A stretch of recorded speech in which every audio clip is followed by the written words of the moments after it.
Guys, hi YouTube, welcome back to my channel. So today I'm going to share with you guys products that I've used, hair oils, as well as two products that I've been using for the past couple of years to grow out my hair. Now, I'm not going to say that these are the only products that I use, and this is the only thing I do. I have a whole routine that I do to grow out my hair, and I'll leave all the information down in the description box. I've done several videos showing you guys my routine and stuff like that. So I also, it makes me crazy when people say like they just want to sit back and have hair down to their feet, because that's not realistic. In real life, you do have to put effort. I mean, it's an effort. Like, you can't just be doing whatever and your hair grows. Now, I know there's a few people in the world that happens, like they can leave their hair alone, they don't do much. But for some of us, we really do have to put an effort onto it to grow it. So these products are, I'll link them. They can be found on Amazon, some of them in your hair beauty supply stores and stuff like that.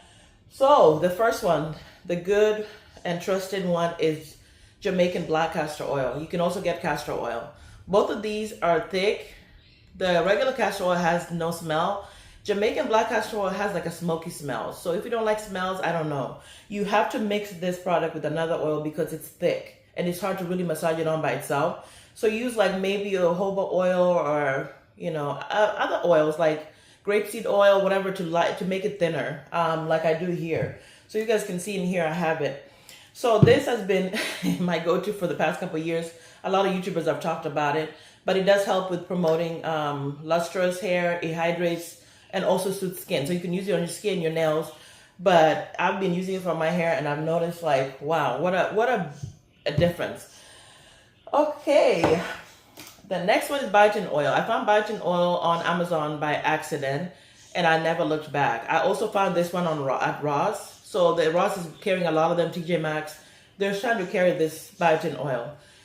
Biotin oil supplements break me out so bad. I get the big bumpy pimples, and even skin and nails supplements also do the same thing. So I gave up. I was like, I'm not about to use that and break out like crazy for hair. So when I found this, it was a game changer. Something about this, like really when I'm like 2 months post-relaxer, it really speeds up my hair growth.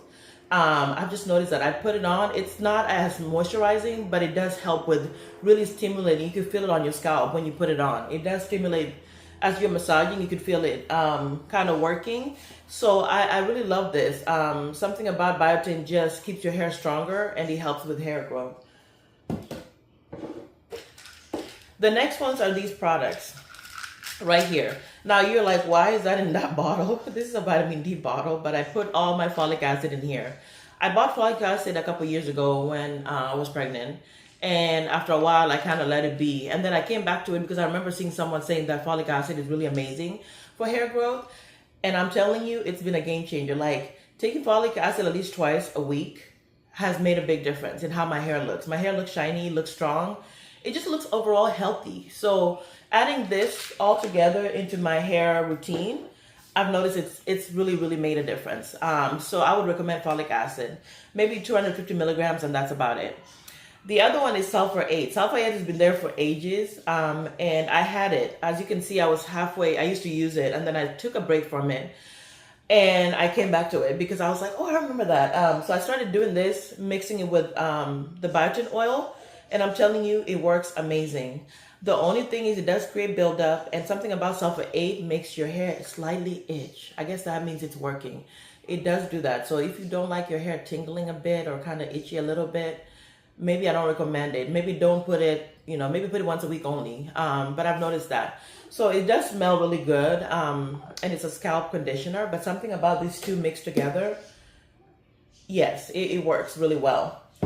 So yeah, those are pretty much the products that I've been using in addition to everything that I do to help my hair growth. If you've tried any of these products, leave your comments down below. Tell me your experience with them. But overall, I mean, they have really helped, guys. Like, finally, when I was 41 or 42 now, I'm almost 42, I finally got my hair down to grow to a T. Like, literally, I figured out exactly what I need to do at what time and all that to get it to grow. And I'm just so happy because you guys know I've had my frustration with hair growth. Like, sometimes my hair would grow and I wouldn't have nice ends, and then sometimes I would have nice ends and then it wasn't growing much. And sometimes I was experiencing a lot of shedding and stuff like that. So finally I figured out what works for me, especially now that I'm getting older and my hormones are all over the place. It's great to have like something down where I know this is what I need to do to keep my hair growing, because I do know people experience sometimes shedding and, you know, hair breakage, and some people even have some kind of balding during like 40s and over. So I've been really trying to be on it because, you know, I don't want to lose hair and stuff like that. So I hope you guys enjoyed the videos, and I'll see you guys in the next one. Bye.